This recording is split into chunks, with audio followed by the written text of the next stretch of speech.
My name's Isabella, and for most of my adult life, I believed I had built something solid, a home, a marriage, a quiet kind of happiness.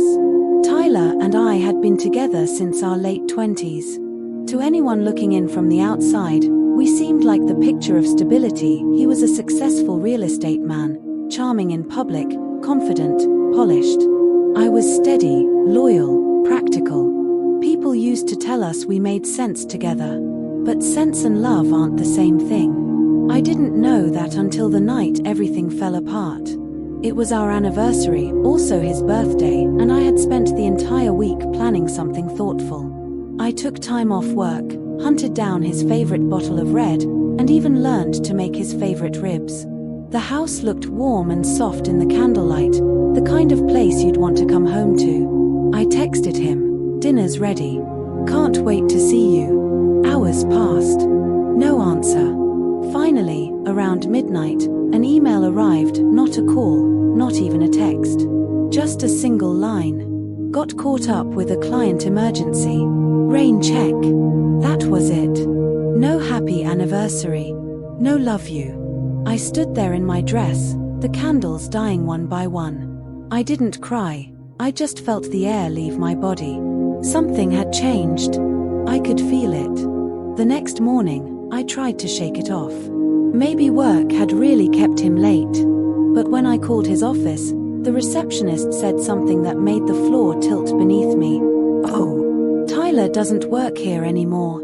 He resigned last week." Resigned? Without telling me. When I got home that evening, I found him in the bedroom, pulling clothes into a suitcase. "Tyler, what's going on?" I took a new position. "In Albuquerque," he said, avoiding my eyes. "And you were going to tell me when?" "I was going to. But there's something else." He reached into his briefcase and pulled out a document. I didn't have to look twice. Divorce papers. "You're not the partner I need anymore, Isabella. After everything, you just decided." "It's been over for a while," he said calmly, as if he were discussing a work contract. He zipped up his bag, walked past me, and that was it, 10 years gone in one quiet breath. I didn't sign right away. The papers sat on the dining table like an unwanted guest. But after days of silence, I realized that nothing I said would change anything. I signed. I spent the first few nights sleeping with the TV on, just to fill the silence. The apartment smelled like him, but it was already empty of us. A week later, I forced myself to go to my high school reunion, partly because I needed to prove to myself that I was still alive. There I ran into Nathan, an old friend. We laughed about teachers, bad hairstyles, and old rumors. When he asked about Tyler, I told him the truth. "We're over." That night, I drove home with the windows down and the music too loud, realizing I didn't even know who I was without him. A few days later, Tyler emailed me again. The subject line said, "You should see this." It was a photo, a marriage certificate. He had remarried. 1 week after our divorce. Her name, Marissa Ellis Whitmore. The name hit me like deja vu. I searched her online, and then I saw her face, surgically sculpted, blonde, perfect. But beneath all that was a memory from high school, a quiet girl who used to sit in the back row, shy, teased, always trying to disappear. I remembered her now. Marissa Ellis, the girl nobody noticed. When I realized who she was, I laughed, not out of bitterness, but disbelief. He had replaced me with someone who had literally built herself into someone else. A few months later, I got a message from Tyler. He sounded shaken. "She had the baby." "Congratulations," I said flatly. "But something's off," he said.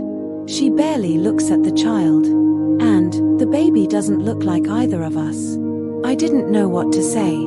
Then, quietly, I told him, "You can change your face, Tyler. She can change hers. But genetics don't lie. Maybe that baby just reminds her of who she used to be." He was silent. "You once told me I wasn't enough," I continued. "But maybe what you really wanted was someone you could control. Now you both got what you asked for, a mirror." I hung up and never called again. A year passed. I moved to Boulder, got a small apartment, filled my balcony with herbs and morning light. Nathan and I met for coffee sometimes, two people who'd survived disappointment and were learning to breathe again. One afternoon, an old friend from school called. "Did you hear?" she asked. "Marissa's filing for divorce. Tyler cheated on her with someone from her office." I just smiled. Because revenge doesn't always roar.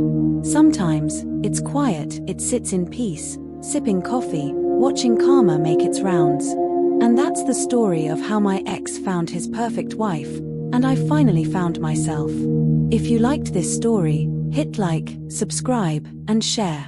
At Story Peaks, every story reminds you. Truth always finds its voice, and revenge never forgets.